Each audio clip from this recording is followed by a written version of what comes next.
Hey everybody, welcome to Bura Tech. In this episode, I'm going to be asking the question, is Udemy a high-risk, high-reward scenario? Let's find out. All right, welcome back. So let's take a look at the stock here. So in the last 5 days from the bottom here, all the way up to the top, we had almost a 14% gain here, and things are a little bit down today. They were down about 4%, and now they've gone up. But here's the thing. As we've been talking about this here, and this article really does talk about it. In fact, it's the first point. Udemy has lost more than 60% of its value in a very short time, right? And so you can kind of see that here. One of the things you can do is that if you have conviction about something, you can always buy the bottom. So, and in a stock like this, you're constantly buying the bottom here. But if it reaches a new low, you just buy some more and you dollar cost average down, because the thing about dollar cost averaging is that a lot of people think that they're getting a better deal on what it is here. And so let's talk a little bit about Udemy here. And a lot of the things that are in this article here, I will talk about. It's a very good article. I'll probably post a link in the description here. And so the first thing is that it's lost 60% of its value here. It's very high risk. And then this one is the risks are extremely negative momentum. It's negative industry momentum, negative earnings before this is like earnings before taxes, etc. Decreasing consumer revenue and questions on the impact of increasing competition. Okay.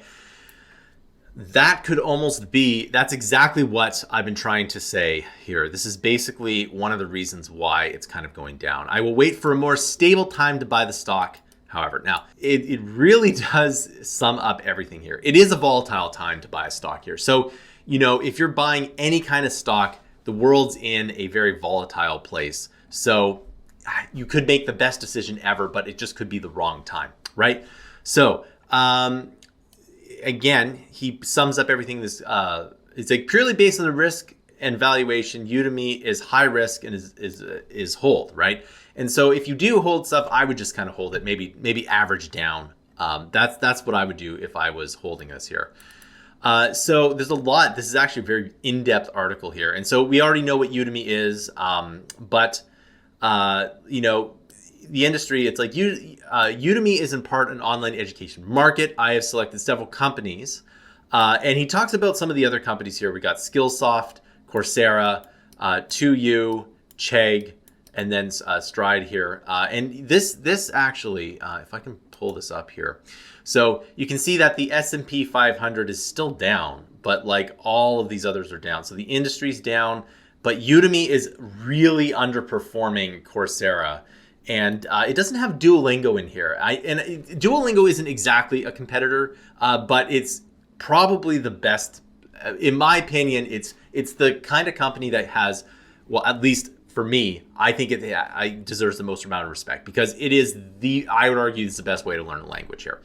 All right. So here's the thing, competition. And so this doesn't really go into it, but okay. So according to Udemy's S1 form, corporate training offerings such as Pluralsight, LinkedIn Learning, and Skillsoft.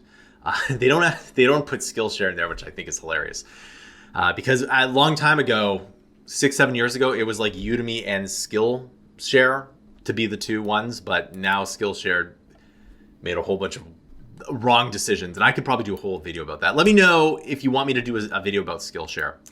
So direct-to-consumer training offerings such as Coursera and edX, specialized training courses from a cloud guru, and Skillshare. Okay, so it does mention Skillshare here, but it doesn't mention up here. So online free resources that gather knowledge and skills. Now, what it doesn't add is that it doesn't add in Teachable or Thinkific, okay? And it doesn't really talk, this whole article doesn't talk about gaining in talent. And I talk a lot about that because it's something that nobody in the media is talking about this. But if I know what I'm doing, if I know how to market my course, make a good course, and build a company, I am not going to Udemy at all. In fact, I'm not going to any of these companies, right? I am going to Thinkific or Teachable, and the reason for that is that I can plow my own my own marketing to my own courses and get all of the profit. And all I'm doing is I'm just purchasing a software as a service to do that here. And none of that is mentioned in here because even these companies can only get so much good talent. It's just the way it is, right? And that's what I think Udemy should be. It should be the place that companies go to grow. But they really don't like that idea. And I can't tell you how much they hate that idea, right? An extremely large respected group such as Pearson are also looking at getting their share of the digital education market, according to the Financial Times article. So I should probably do a whole video about that as well. Okay. The online education competition is extremely intense, and as many providers invest a lot to maximize their profit share. Moreover, consumers can very easily switch between providers if they're not satisfied anymore. So that's something that's interesting here. Competitive advantages here. Okay, this is the thing I find hilarious about it.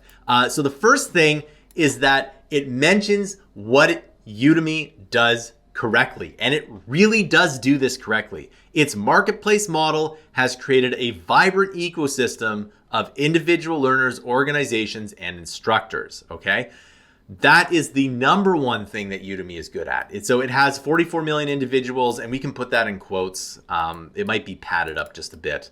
But the network is 65 instructors, are practitioners in their fields. And notice how it doesn't mention companies. Really, there needs to be about $200 million worth of companies on there, but they don't want that. Okay. Its data analytics improves as they scale. In its ability to provide individual learners with relevant content with over 183,000 courses here. Its global presence and brand recognition. So I see this is really good because Udemy does have good brand recognition. I see it all here. They have Citibank, and this is part of their UFB here. And actually, I think this doesn't really mention UFB in here, which I think is also kind of funny. All right, industry growth here. So you can see that industry isn't, so it's really comparing it to Coursera. And I get the comparison, but really Udemy should focus on being the marketplace here. Because if they make the marketplace scalable, all the other pieces just line up and basically Udemy wins. But they really don't want to do that. They've made it abundantly clear ever since 2016, early 2016, and I'll call that 2015. But 2015 was the last year Udemy really worked, right? And even then, it didn't work as well as it could have. It could have worked even better than that, right? So it says Udemy has seen some growth rate, but again, it's growing more than the industry average, but it's not growing as much as Coursera. And it's not talking about any of the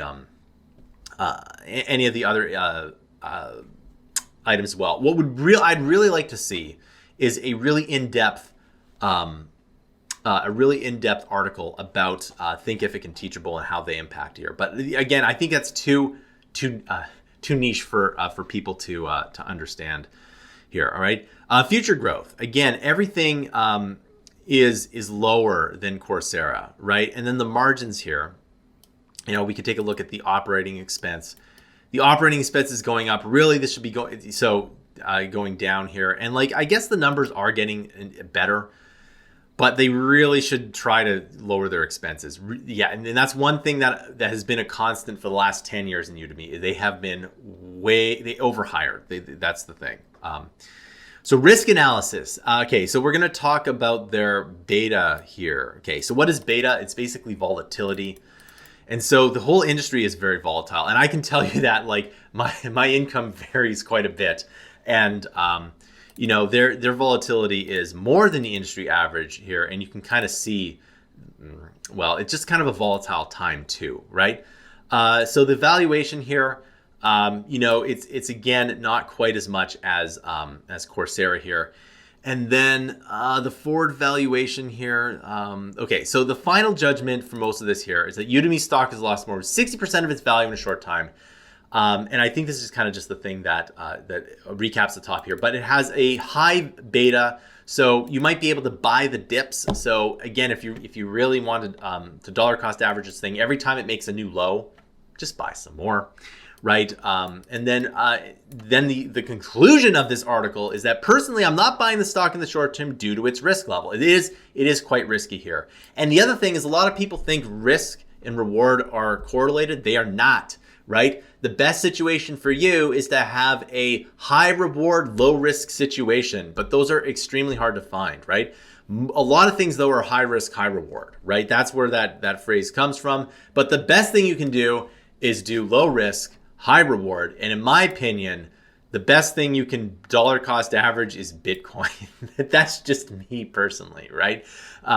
So, you know, some of the more things like Solana and Cardano, those are a little more high risk, but Bitcoin and maybe even Ethereum, you know, those are the two things that have, in my opinion, extremely high reward, but low risk. Okay. Udemy, unfortunately, holds that a condition due to extremely negative momentum. It's negative industry momentum, negative EBITDA, decreasing consumer revenues. The question is on the impact of increasing competition here. Okay. So, then here's what he says. I can see the stock drop more in the short term, which help push the valuation drops down even further.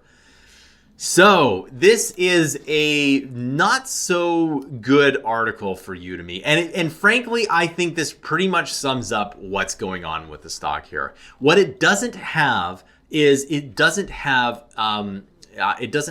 what it should do. And I tell everyone what it should do is that, like, if you look at the marketplaces out there, let's take Amazon, let's take the App Store, Google Play, Steam. There are tons of companies making content. And I can tell you, as a person who makes this content, it is getting to be harder and harder to do this by yourself. In fact, we kind of left that it's very difficult to do it 6 years ago. And if you'll notice that a lot of the course quality on Udemy is about the same as it was 6 years ago. And 6 years ago is 2016. And it's about that time where things have kind of solidified. And we really haven't seen momentum. And it's because for companies like mine, it's almost impossible to grow, right? Unless you're getting investment here. And it is very difficult to get investment because, well, basically, no one wants to work with you. You got to do everything yourself here. But the e-learning industry would be so much better if Udemy was more like Steam or the App Store. And if there was maybe one or two competitors out there. That would be amazing here. Okay, so this is a very good article here. I highly recommend that you read it if you're interested in Udemy here. And I want to know your thoughts down below. Is Udemy a buy? Is it a sell? What are you doing with Udemy? Please let me know in the comments down below. All right, and that concludes this video. If you really like this channel, you can subscribe, or you can basically back this project on Kickstarter here. This project is an amazing project. It is the complete Python automation and machine learning bundle. This project, or this bundle of courses here, shows you how to build multiple practical projects that you can add to your resume here. The number one reason we chose automation is because automation programmers are the most in demand. You learn everything from web scraping to machine learning automation. You'll learn mobile automation such as Google Assistant and Apple HomeKit, and you'll get to learn about Web3 blockchain automation. Very, very good stuff here. So it's really, really good, and I highly recommend that you pledge as much as you can for this here. All right, that concludes this video. Thanks for watching, and I'll see you in another video.